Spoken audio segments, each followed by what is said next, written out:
Ezekiel 47. Unya, gidala ako sa tao pagbalik ngadto sa puntahan sa templo.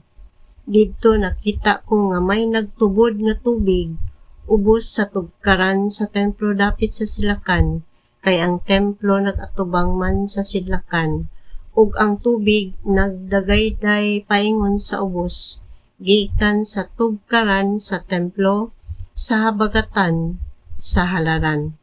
Unya, gidala ako niya sa gawas agi sa ganghaan dapit sa amihanan, ug iya akong gidala libot sa ganghaan didto sa gawas nga nagatubang sa sidlakan. Ang tubig nagikan sa habagatan. Unya, mipaingon siya sa sidlakan dala ang usa ka pisi, ug unya nagsukod siya balig 500 ka metros, ug unya gidala ako niya latas sa tubig nga may giladmon nga tagakiting. Unya nagsukod siya laing 500 ka metros, ug gidala na usab niya ako niya latas sa tubig, ug tagatuhod na ang giladmon niini. Unya nagsukod siya laing 500 ka metros, ug gidala na usab ako niya latas sa tubig, ug tagahawak na ang giladmon niini.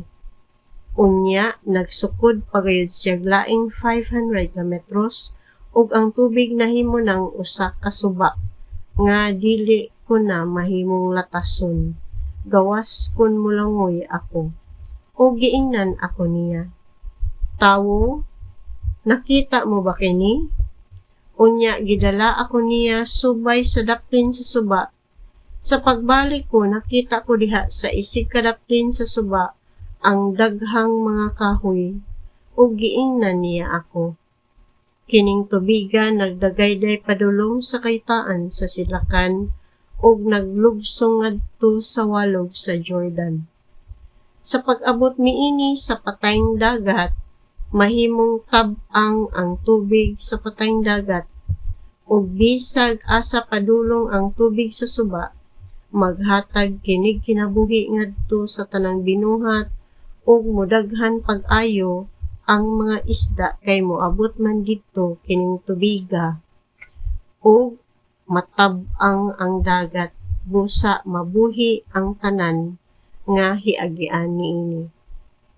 Magpuyo ang mga mananagat sa kabaybayunan gikan sa Igadi ngadto sa Eneglaim.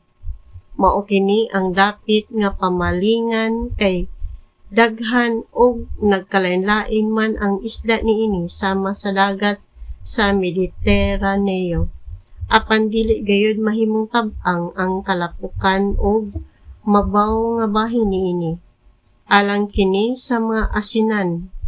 Apan diha sa mga kadaplinan sa suba, manubo ang tanang matang sa kahoy nga makaon ang bunga. Dili malaya ang ilang madahon o kabsag bunga. Mamunga sila matagbulan kay ang tubig nga gikinahanglan sa kahoy gikan man sa templo. Makaon ang ilang bunga o tambal ang ilang dahon. Ang Ginoong Dios nag-ingon, mao kini ang mga utlanan sa yuta nga bahin-bahinon alang sa napulog duha ka banay sa Israel. Ang banay ni Jose at tagag duha ka bahin. Misaad ako sa paghatag niining yuta ngadto sa inyong mga katigulangan, ug kini nahimong inyong panulundon, busa ang ngaya ninyo kini pagbahin. Mao kini ang mga utlanan sa yuta.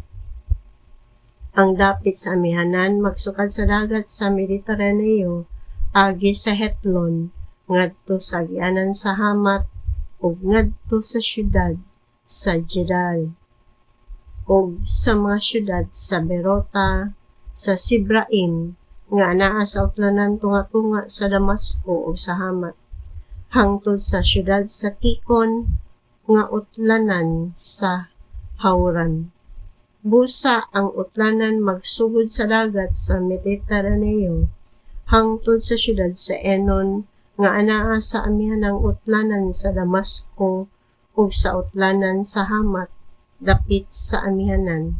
Mao kini ang utlanan sa amihanan.